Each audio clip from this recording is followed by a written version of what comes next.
Hey friends, welcome back. Today we're going to do Jim Starlin's Breed, issue number 5 by Bravura Comics, Malibu Bravura, no, something like that. And we have a beautiful, well, a good-looking, very good-looking art by Jim Starlin here on the cover. And it seems that our buddy Raymond has an upgrade, more like weapons and a costume from the 18th century, if you will. Looks like Jack the Ripper, stuff like that. And this reminded me a lot of that Resident Evil game, like, what are you selling? That guy that sells stuff when Leon comes to a certain place. Yeah, that looks great though, by the way. So, sorry. Raymond is being trained by Rachel for the last couple of months, and she's training in the art of martial arts for a very long time, and also with weaponry. And she bested him over and over and over again. And then now at a time, he is the one that bested her. When the student becomes the master, stuff like that. I like that. But Rachel is preparing here from what's to come, because they are likely being hunted by other breeds or demons. And but it seems that Raymond is a little bit being too comfortable being in this place, where they are basically safe, quote unquote. And but Rachel, urges him to go out of the world, out of this world, and prepare for what's to come. And she also says that he is a destiny. But Raymond is a little bit, level-headed, and he says, "You figure I'm prodigal, right?" And she talks about the prodigal son, or the prodigal that, defeats the evil guys, although they are monsters themselves. Rachel, you better ease up on that shit you've been smoking. Yeah, I love that 90s. Is it 90s, by the way? I believe so. Let me double check. 1949 says here. This more unfiltered language that they use, although it doesn't come as a surprise because it says mature readers, but still, the language from them and now has been changing, and I really don't mind that. But I don't know, it's just like I said, people are so offensive right now. You can't say this, you do that, you can show that. It's all ridiculous. But I'm not going to dwell on that. So let's move on. And so Raymond is have a conversation with Rachel about that he is now being a monster, but also, he says, I'm not being bothered by being a monster. Maybe it's living here in elsewhere. That's the place they are living now. But I actually come to accept what I am. And it's acceptance that sometimes bother me. And but Rachel, gives him some kind of a pep talk, but also, ragging on him a little bit, and just man up, stop whining. But then in her manner, in her way of saying, she says, I understand your dark side. Everyone's got an ebony aspect to their soul, like it or not. Ours is just up front. We cannot even think of denying it.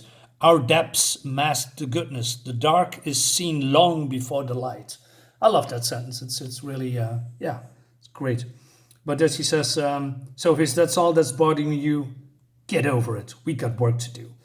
And but then we see these weapons here, and Rachel forged it for Raymond, and he says is that they are silver-plated. Breed extra vulnerable to silver like werewolves? Just like our demonic fathers are, from what I hear. Demons coming over to this side for centuries. I figure these forays are what inspired all those tales of vampires and werewolves. And Raymond says, coming to Earth to feed on humans and end up a legend. Is that it? But then she says, in the beginning, I watched them through the waters. The past decades has been seen change in the way they operate. These days, they don't always hunt on their excursions to our side on the divide. And she says that they are more like studying the humans, and she is now afraid that they are up to something. that something is coming, something evil, something terrifying. She says the game's changing, and that scares the hell out of me. No, awesome. And then, you see here Raymond changes back, and then he sees that girl again from the last issue, but we still don't know who she is and what kind of part she is playing in this comic, if she is in this comic, because there's also a Breed Volume 2 and 3, which I don't have, unfortunately. And so he touches the water, and the landscape changes. And then he sees through the eyes of a demon that they are in some kind of a demon world, and there's some kind of a structure, and this demon is going in. And you ever come this cross before? He says. First time, she says, Rachel. Looks great. And then we see, again, amazing art by Jim Starlin. I just love his work, his composition. Hold on, our critter is going inside that structure. So dark, can't see anything. Wait, something coming into view. He says, good Lord, who are they? More demons, second level, I guess. Their kind fathered us. And then these demons turn around and looks into the quote-unquote camera. And she says, they see us. No way. Raymond says, they can't possibly. I tell you, Ray, they're looking at us. Again, beautiful imagery. In my opinion, of course. I mean, if you don't like Jim Starlin, well, then this book is probably not for you when it comes to art. But the story is pretty cool, I think. So she touches the water so that the connection is broken, and she is, afraid. And she tells Raymond that they have to move and go to New York City because they're, she suspects that these demons are sending their dogs into this place where they are now to hunt them down for whatever reason. Well, probably because they are breeds or half-breeds, and they want to eliminate them. So, and she was right. So there's a group of people here coming, and they talk to each other, says, our targets are inside this joint? Sort of. What do you mean by that? You'll see. Welcome to Elseworld, gentlemen. I love that from, normal outside, quote-unquote normal. And they're going inside this completely different world. Yeah, I like stuff like that. And they are changing into their true selves. And they're going to prepare for, the hunt. But he says that the woman is mine. No objections? I didn't think there would be. And I also love that these demons all look different, instead of all look the same. Everyone has some distinguished feature. And this is also, especially this part here is coming a lot back to what Jim Starlin's art is, as a distinctive, not sure how you say it, art style with parts and pieces, just like Rachel's face, with that demonic look here. That's typical Jim Starlin signature. I like that. So Rachel and Ray are, getting ready to get out of here, but it's going to be difficult. So Ray is changing into his monster side again, and Rachel says, "Hey, we need to split up. It gives us a better chance." But and Ray says, "Rachel, wait." One look in her eyes, he says, and the lie's clear. Yet I still go along with it. So there's something to come, and so then we switch to, instead of a lot of talking after this page, into visual storytelling, and I mean visual of fighting, and it's gorgeous. And so he's waiting, jumping up, and these demons talk to each other, and they say, "Who are these poor slobs we are hunting? Renegade breed, not raised by the fathers. Word is that the woman's done a half of dozen of the brethren over the years." "You're kidding," he says. The guy, new blood, just reached maturity. Nothing to get worried about, supposedly. But then, he jumps down and kills this elephant dude, and it all goes very fast, and he, using the tricks and the things that he's learned from Rachel across the months, the fighting styles, how to duck, repressing his rage, because in the early comics he was a raging monster. Now he's, more tactile, more, sensible, and doing, he's thinking about his action.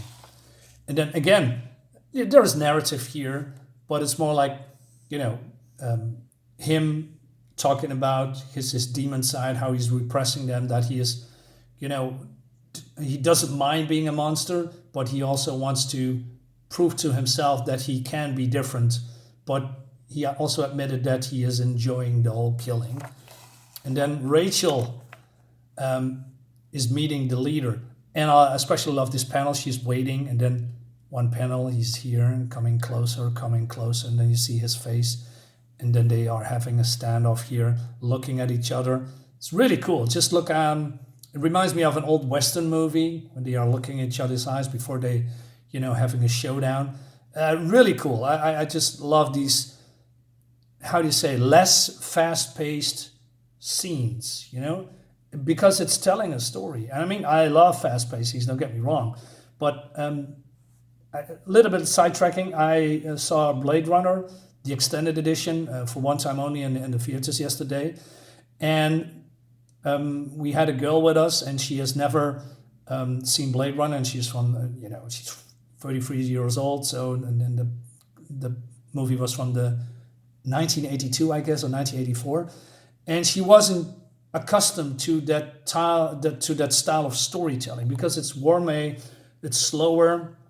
It's not fast-paced. It's not cut, what you see in a lot of action movies and etc. nowadays. No, it's just slow, methodical, and it what you see on screen is telling a story about, it's just a simple thing. A woman goes up to the stairs, and the door is opening, and she goes through the door into the next scene. Normally, it would just take one flash of a second in modern movies. That's not the case in older movies, mostly.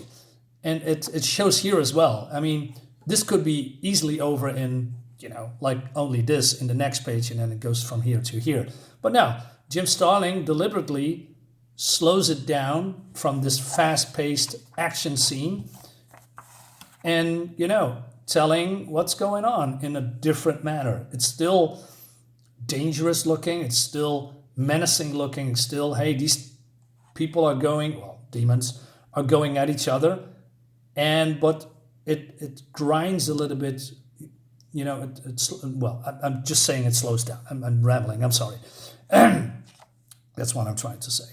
Moving on. So we hear they are taunting each other, and then when the talking is over, yes, the action ramps up, and it looks freaking awesome. It looks great. And then we switch also back to Raymond, but also, if you look here with the action, standing still, looking at each other again, like they really want to kill each other. And this particular small scene from here to here tells that story. It's really nicely done. Yeah, I miss that. I don't know. It's just, normally I'm just going through these comics and putting it away and then getting the next comic. But I don't know, rereading this and then evaluating or reviewing it gives me a sense, gives me another look at this, how these comics are crafted back in the day. And I just like that very much. So we see here Raymond jumping from the other side to here, and then he turns around and he stabs the lion that also wants to jump. And then these, I don't know, dinosaur-looking guy grabs him. But he is, Raymond is, more, I don't know, not sure experienced, but, getting the upper hand. But he also playing smart and throws the dinosaur into this other creature, and as you can see, it's just stabs him or tries to stab him in the neck or in the face. Awesome stuff. And so this creature is dead. There's only one left, but he is landing a punch. And then we see again there's no yelling, shouting, stuff like that. It's just visual action scenes, and it goes for a very long time, and I like that. I mean, modern comics, again, I'm coming back to that, sorry, it's just show 2, maybe 3 scenes, or 2 pages, and the fight is over. Here you see different sides, winning, losing, going back and forth.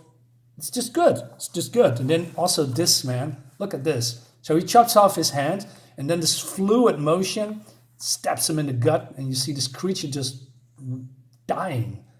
And then also the color pad swaps, like it's over. Yeah, no, it's not over. Not by a long shot. What a great cliffhanger. I like that. Just this whole. I mean, there's not much of a story except that they are seeing the enemy and that they are being hunted.